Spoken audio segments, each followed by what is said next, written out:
마태복음의 후반부는 예수 그리스도의 십자가 사역을 향해 가시는 주님의 모습을 자세하게 보여주고 있습니다. 오늘 읽은 이 본문에서부터 본격적으로 주님이 예루살렘으로 올라가십니다. 이 복음서에서 예루살렘으로 올라간다라는 뜻은 예수님이 십자가를 향해서 출발하신다라는 뜻과 같습니다. 그래서 오늘 우리가 읽은 본문의 17절은 예루살렘으로 올라가시면서 라는 내용을 가지고 시작하고 있습니다. 17절부터 19절까지를 다시 한번 보겠습니다. 이렇게 나옵니다. 예수님께서 예루살렘으로 올라가시면서 12 제자를 따로 곁에 불러놓으시고 길에서 그들에게 말씀하셨다.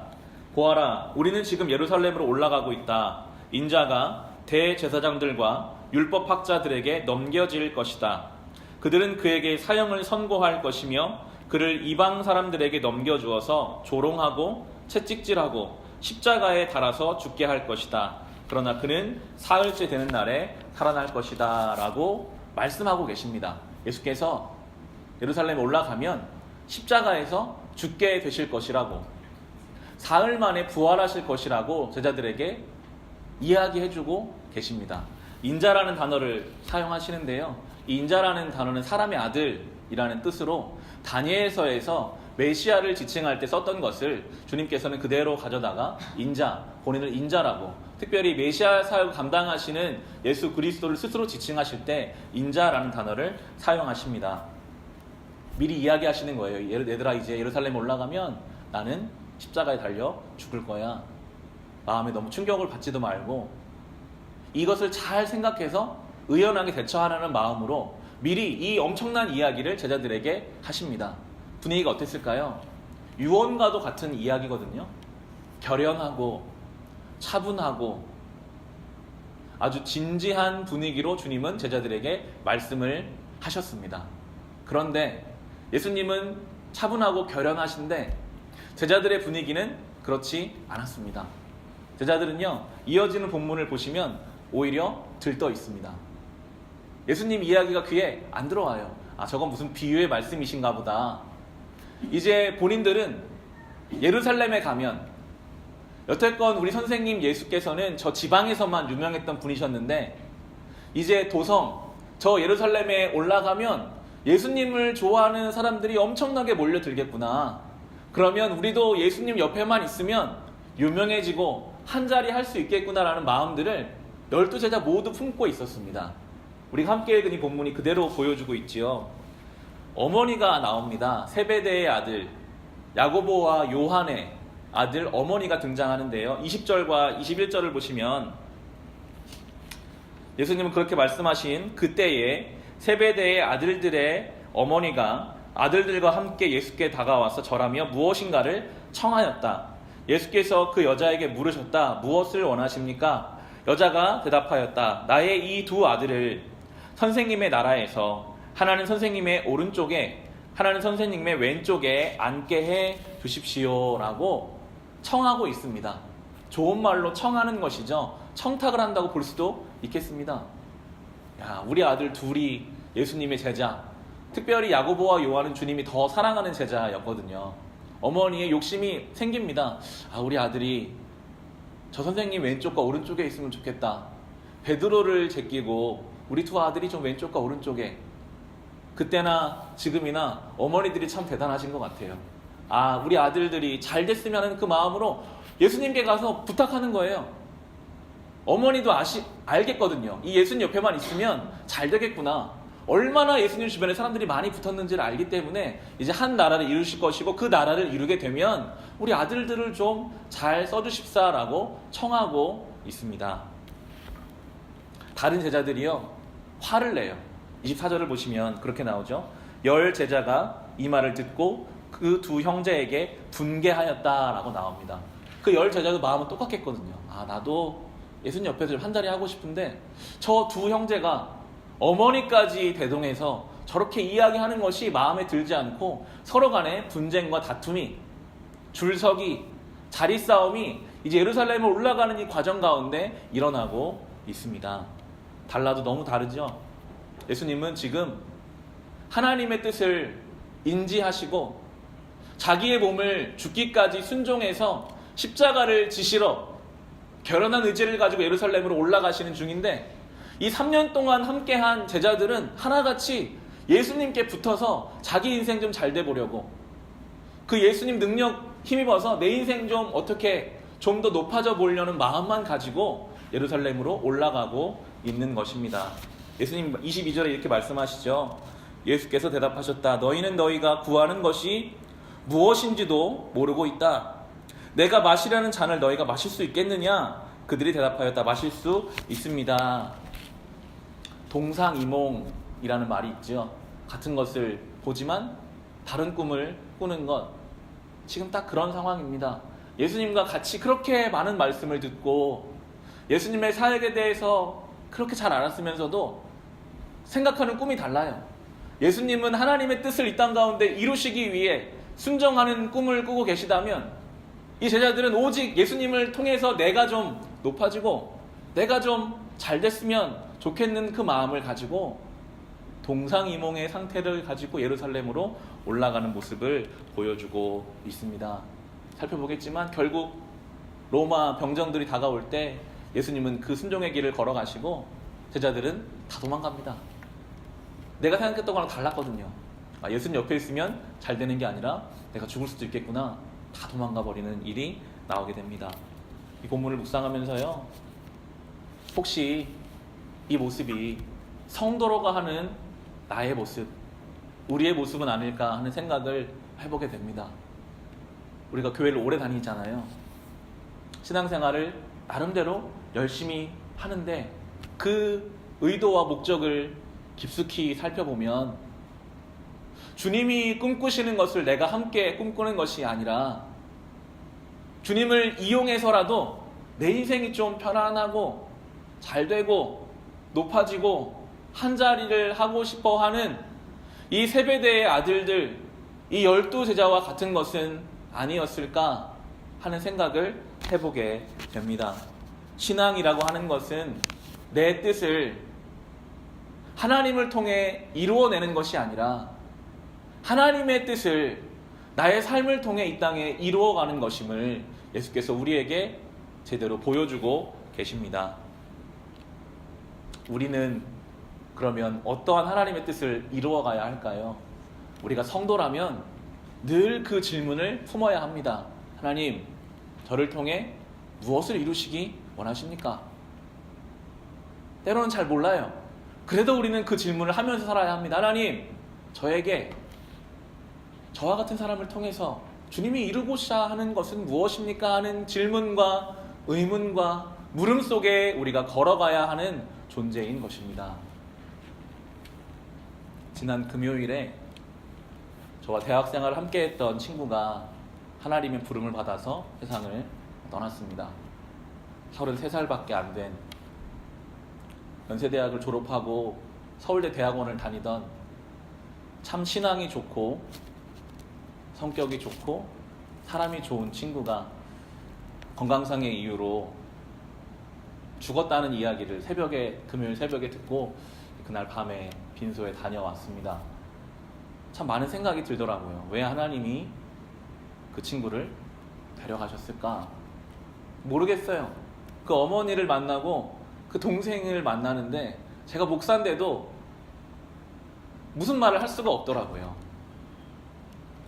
그 장례를 마치고 돌아오면서 왜 하나님이 그 친구를 데려가셨는지는 알 수 없으나 하나님이 나를 데려가지는 않으시고 이 땅에 남겨두셨다면 하나님이 남겨두신 목적을 최소한 내가 깨닫고 그 목적에 맞게 살아야겠다.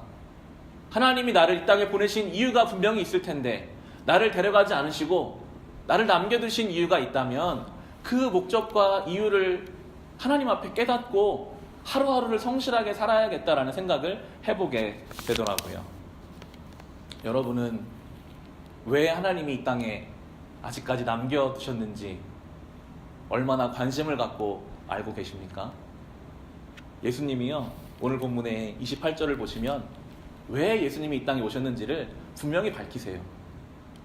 저는 이것이 참 멋지더라고요. 왜 내가 이 땅에 왔는지를 주님은 분명히 알고 계십니다.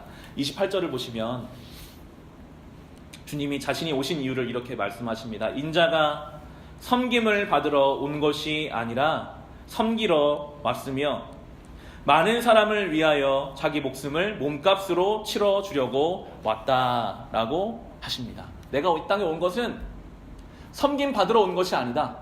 나는 섬기러 왔다. 내 이 목숨을 다른 사람들을 위한 대성물로 주기 위해 왔다라고 분명하게 말씀하고 계십니다. 여러분, 인간의 죄는요 늘 위로 올라가려고 하거든요. 왜 처음에 인간이 선악과를 취했을까요? 하나님처럼 되고 싶었어요. 내가 좀 더 올라가면 섬김 받는 자리에 가겠지. 늘 인간은 그렇습니다. 그게 인간의 죄의 본질입니다. 바벨탑을 왜 쌓았을까요? 높이 올라가면 다 다른 사람 나를 섬겨주겠지. 그런데 주님은 이 땅에 오셔서 나는 높이 올라가서 섬김을 받으러 온 것이 아니라 아래로 내려가서 섬기러 왔다. 주님이 완전히 세상의 죄와 반대 방향을 우리에게 제시하시면서 성도된 우리도 그렇게 살아야 함을 우리에게 말씀해주고 계십니다. 주님이 말씀만 그렇게 하지 않으셨더라고요. 나는 섬기러 왔다 하고 섬김 받는 사람들이 아니라 21장에 보시면 이제 예수님이 예루살렘에 입성하시는 내용이 나옵니다. 그 당시에 로마의 개선 장군들은, 로마의 황제들은 어떤 성에 입성할 때 아주 화려한 행렬을 이끌고 입성했습니다. 큰 말을 타고 멋지게 보이는 모습을 가지고 위압감을 가지고 그 성에 입성함으로 내가 이렇게 대단한 사람이다 라고 보이는 것이 일반적이었는데, 예수께서는 예루살렘에 입성하실 때 나귀를 타고 입성하셨어요. 초라하게, 조용하게. 예수님이 스가랴 말씀을 그대로 이루셨다라고 오늘 본문을 보면 나오게 되는데요. 스가랴에서 예수님을 겸손의 왕이라고 표현합니다. 여러분, 왕이 겸손할 수 있을까요? 그 당시에 왕은 신적인 존재였습니다. 겸손한 왕은 없어요. 자기를 드러내는 게 왕이죠. 그런데 이 땅에 오신 예수님은 겸손의 왕이시라고 하십니다. 섬기러 오신 그분, 하나님의 아들이신데 고통받으시는 그분이 이 땅에 오신 예수 그리스도이십니다. 예루살렘에 그렇게 입성하셔서 예수님이 가신 곳이 성전이었습니다. 오늘 본문의 21장 12절과 13절을 보시면 겸손의 왕으로 오신 주님이 성전을 정화하시는 내용이 21장 12절과 13절에 나옵니다. 예수께서 성전에 들어가셔서 성전 뜰에서 팔고 사고 하는 사람들을 다 내쫓으시고 돈을 바꾸어 주는 사람들의 상과 비둘기를 파는 사람들의 의자를 둘러 엎으시고 그들에게 말씀하셨다. 성경에 기록된 바 내 집은 기도하는 집이라고 불릴 것이다 하였다. 그런데 너희는 그것을 강도들의 소굴로 만들어 버렸다라고 나옵니다. 겸손의 왕으로 오신, 섬기기 위해 이 땅에 오신 예수님이 성전에 들어가셔서 거룩하지 못한 것들을 다 치우시기 시작하십니다. 이건 아니다. 성전을 이렇게 만들지 마라. 너희 욕심 때문에, 너희가 원하는 것 때문에 하나님의 성전을 이렇게 만들지 마라. 성전은 만민이 기도하는 집이다. 강도들의 소굴로 만들지 말라라고 예수님이 말씀하고 계시는데요. 여러분, 우리는 주님이 우리를 성전이라고 부르십니다. 신약을 사는 우리는요, 이 건물이 성전이 아니라 성도 한 사람 한 사람의 인생이 성전입니다. 주님이 성전된 우리의 삶에 오셔서 어떻게 우리를 보고 계실까요? 우리의 성전인 우리의 인생은 지금 어떠한 상태입니까? 오늘 이 성전의 모습처럼 기도하는 인생, 만민이 기도하는 집이라고 성전을 부르시는데 우리의 인생인 성전은 혹시 장사꾼의 소굴은 아닙니까? 내가 원하는 것, 내가 바라는 것만을 취하고 이루기 위해서 그렇게 달려가는 우리의 인생은 아닌지 다시 한번 주님 앞에 돌아보게 됩니다. 복음서를 묵상하다 보면요, 그런 생각을 해요. 예수님은 예수님이시니까 비현실적이다. 어떻게 섬기기 위해 사는가? 어떻게 십자가를 지는 것을 알면서 예루살렘에 올라가는가? 그런데 우리 주님도요, 그 길을 웃으면서 가시지는 않았습니다. 힘들고 어렵게 무거운 마음을 가지고 십자가의 길을 걸으셨습니다. 예수님은 하나님의 아들이시면서 또한 인자, 사람의 아들이셨거든요. 완전한 신이시고 완전한 인간이신 분이 예수님이셨기 때문에 예수님도 그 십자가의 길이 무거웠어요. 어려웠습니다. 26장 38절을 보시면, 마태복음 26장으로 가셔서 38절을 보시면 주님이 십자가를 지시기 전날 겟세마네에서 기도하시는 장면이 나옵니다. 거기 예수님이 얼마나 쉽지 않게 십자가의 길을 걸으셨는지를 볼 수 있는데요. 마태복음 26장 38절에 그때 예수께서 그들에게 말씀하셨다. 내 마음이 괴로워 죽을 지경이다. 너희는 여기에 머무르며 나와 함께 깨어 있어라. 예수께서는 조금 더 나아가서 얼굴을 땅에 대고 엎드려서 기도하셨다. 나의 아버지, 하실 수만 있으시면 이 잔을 내게서 지나가게 해 주십시오. 그러나 내 뜻대로 하지 마시고 아버지의 뜻대로 해 주십시오. 라고 기도하고 계십니다. 주님도 괴로우셨습니다. 여러분 33살의 청년입니다. 너무 많은 사람들이 예수님을 좋아했습니다. 조금만 생각을 바꿔서 그래 내가 십자가는 못 지겠다. 그냥 주님 뜻대로만 살아야겠다. 그런 유혹이 예수님께 없었을까요? 주님은 그러나 결국은 힘들고 어렵지만 주님 앞에 순종하시는 이 길을 선택하고 계십니다. 기도의 자리에서 주님의 뜻을 받아서 나의 뜻이 아니라 하나님의 뜻으로 나의 인생을 바꿔가는 장면을 우리는 볼 수 있는데요. 40절을 보시면 제자들과 예수님이 그대로 대조가 되고 있습니다. 40절에 그리고 제자들에게 와서 보시니 그들은 자고 있었다. 그래서 베드로에게 말씀하셨다. 이렇게 너희는 1시간도 나와 함께 깨어 있을 수 없느냐? 시험에 빠지지 않도록 깨어서 기도하여라. 마음은 원하지만 육신이 약하구나 라고 나옵니다. 자고 있었어요. 기도하셨던 예수님과 자고 있는 제자들이 완전히 다른 결과가 나옵니다. 기도하셔서 그 마음을 잘 잡으신 예수님은 이어지는 46절에 보시면 일어나서 가자, 보아라, 나를 넘겨줄 자 가까이 왔다 하시면서 당당하게 십자가 길로 가십니다. 가자, 이제 내가 주님의 뜻을 나의 삶을 통해 이루어야겠다, 내가 순종하겠다 라고 가시는데요. 그러나 제자들은 56절의 후반부를 보시면 그때의 제자들은 모두 예수를 버리고 달아났다 라고 나옵니다. 예수님은 십자가를 향해 가셨고 제자들은 전부 다 도망갔습니다. 깨어있지 않은 이들은 결국 도망하게 되는 것입니다. 여러분, 깨어있으셔야 합니다. 성도는 깨어있어야 주님을 따라 거룩한 삶을 살아갈 수 있습니다. 영적인 감각인 이 믿음은 기도할 때 깨어있을 수 있는 감각입니다. 주님 말씀하시는 기도는요, 나의 한풀이 와서 주님 앞에 나의 것을 쏟아내는 것만으로 기도는 완성되지 않습니다. 내 뜻을 하나님 앞에 이야기해서 이것을 얻어내는 것이 기도의 전부가 아닙니다. 주님 말씀하시는 기도는 이 기도의 시간을 통해 하나님의 뜻을 내 안에 채워가는 것이 기도의 완성입니다. 그런 점에 있어서 말씀의 깊이가 필요합니다. 하나님의 뜻을 알아야 그 뜻을 나에게 채울 수가 있으니까요.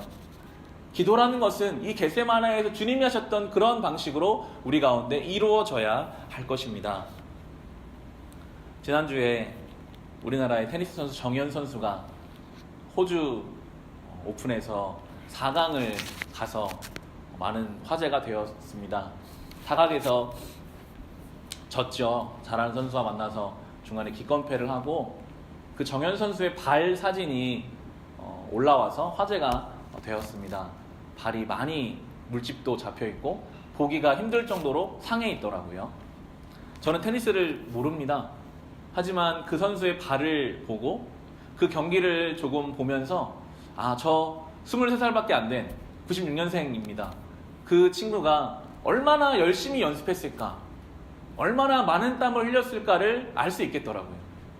얼마나 열정적으로 절제하면서 다른 사람들은 놀고 자기 마음대로 살 때 이 운동이라는 테니스라는 그것을 좀 더 잘하기 위해서 얼마나 연구하고 얼마나 땀을 흘리고 자기 절제를 했을까 생각해 볼 수 있었습니다. 그럼 세상에서 운동을 하나 해도 최선을 다해서 절제하면서 노력하면서 그 길을 갑니다. 그럼 우리가 성도인데 우리도 최선을 다해서 이 믿음의 길을 걸어야 합니다. 여러분, 기도의 자리를 지키십시오.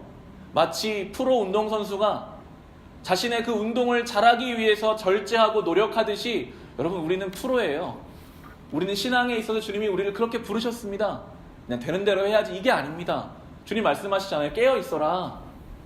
시험에 들지 않게 깨어 있어라. 여러분, 기도의 자리를 지키셔야 합니다. 새벽에 나오시고, 새벽에 나오기 어려우다면 집에서라도 자기 기도의 자리를 지키시고 시간을 만드셔야 합니다. 그래야 우리가 깨어있을 수 있거든요. 말씀 앞에 나를 세워놔야 합니다. 세상의 소리에만 노출되어 있는 내가 주님 말씀 앞에 나를 들여놓지 않으면 우리는 넘어질 수밖에 없어요. 너무나 자연스럽습니다. 운동선수가 절제하며 그 길을 걷듯이 우리도 이 믿음의 길을 그렇게 걸어가야 할 것입니다. 그렇지 못할 때 우리가 오늘 읽었던 본문, 주님은 십자가를 지기 예루살렘으로 올라가시는데 우리의 관심이 다른 데 가 있어요. 동상이몽의 상태로 그런 신앙으로밖에 살 수 없게 될 것이기 때문입니다. 예수께서 이러한 제자들을 위해서 죽으셨습니다. 예수님 버리고 도망했던 그 제자들을 위해서 십자가에서 죽으셨고 부활하셨습니다. 그 십자가의 죽으심과 부활하심으로 제자들이 사도행전을 통해 보면 이제 그 주님의 뒤를 따라서 주님의 나라를 이 땅 가운데 이루어가는 것을 우리는 볼 수 있습니다. 여러분, 지금 우리의 신앙은 어디에 있을까요? 동상이몽의 그러한 자리에서 주님의 뜻과는 전혀 다르게 내 뜻만 가지고 살고 있는 나의 모습은 아닌지, 이제 주님의 겟세마나에서 나도 기도하며 주님의 뜻을 나의 뜻으로 바꿔가고 있는지, 주님과 함께 십자가와 그 부활에 동참하여 이제는 주님 원하시는 거룩한 성도의 삶을 살아가고 있는지 우리의 자리를 돌아봐야 할 것입니다. 오늘 말씀을 마치면서 오늘은 주님 말씀하신 섬김이라는 단어를 가지고 한 주간의 우리의 삶을 적용해 봤으면 좋겠습니다. 주님이 섬기기 위해 오셨다고 하십니다. 섬기는 삶을 살아갑시다. 거창한 섬김이 아니라요, 내 가족을 섬기는 것이죠. 나의 일상 속에 내가 할 수 있는 만큼 섬기는 것입니다. 자기중심적으로 나의 만족, 나의 높아짐만 위해 살았던 우리의 삶의 자리가 이제는 다른 사람을 향한 섬김, 주님이 하신 것처럼 나도 그 길을 따라가려고 우리가 그렇게 노력하며 믿음의 길을 걸을 때 우리를 통해 하나님의 뜻이, 하나님의 나라가 이 땅 가운데 이루어져 가게 될 것입니다. 이 주님의 뒤를 온전히 따라가셔서 주님 원하시는 성도의 삶을 이 한 주도 살아가시기를 우리 주님의 이름으로 축원합니다. 우리 주신 말씀